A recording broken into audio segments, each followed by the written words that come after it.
Go ahead and take a picture of it. We've got a pellet here, but that's not the problem. You'll see on the other view that it's actually out just under the skin. But you can see here in the abdominal area, you'll see very little detail.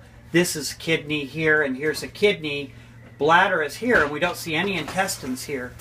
You go up here, and remember we should see a diaphragm that's right here. She's got a weird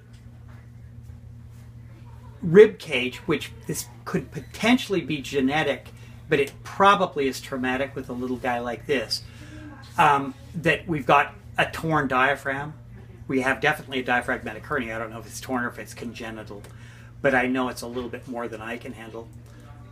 The windpipe going to the lungs, these lungs should be filled up all here. We should be seeing the heart. You don't see the heart. These little areas here, those are intestines. Here's air in an intestine. And this is probably right there, the liver. It could even be the spleen. Everything's pushed up in the chest. That's why the breathing is the way it is. Okay. Now, here's the view with him on his back, or, you know, where we're putting the DB view. I'm going to kind of cover this so you can see it. Once again, the pellet, you can see it's not in the chest. The diaphragm's usually right here, and this is all black lung. You can see the lungs only there on the left. It's all been pushed over here. That's a intestine you're seeing looking at you, okay? And then this is just air pockets in the colon. So we have a pretty bad diaphragmatic hernia, and it's really beyond what I could fix. It's really one to try to find somebody that could have a specialty area that can do it. That's why he doesn't have a lot of lung capacity. That's why when he breathes, you see him when he gets a little active, he gets breathing pretty hard. He's kind of a little fear biter. That makes it a little bit tough. In other words, even going through all the specialists, they're going to have a little bit of trouble treating him. Yeah. So he's gets you kind of between a rock and a hard spot. What I worry about is if this is an older one or a congenital one, you can have this where the intestines are adhesed to the heart, to the lungs. You know what I'm saying? And it's really can be tough.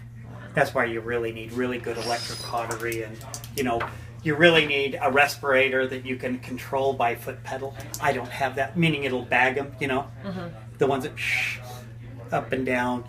You stop it, you know what I'm saying, so you can work, then you let it breathe. Yeah, it's tough. One like this is hard to do by hand, you know, so it's kind of beyond what I could do.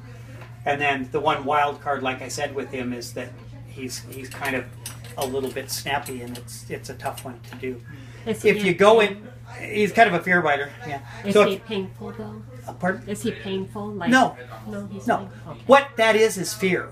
He's a fear biter. So when you grab him, he yelps out and he does that. It's not pain. He doesn't hurt at all. He wants to.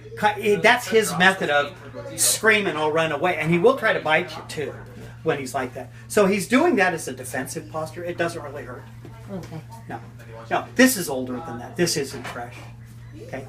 Now, there's a negative pressure right now in his abdomen and chest. That's why he can breathe somewhat. The only thing is we have a physical obstruction with intestines and food and everything in the stomach going up into there, you know. And so sometimes you might see after he eats that he doesn't eat a lot, number one, probably at times he could eat more often, but when he does eat, you could even see him breathe harder. Just because it's putting pressure. When that expands with food, it puts pressure on his lungs, you know.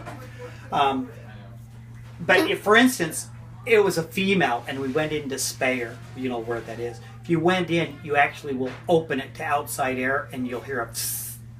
Wow. And you just took the negative pressure. Now you're in a scenario where you have to fix, you know what I'm saying, they're going to die.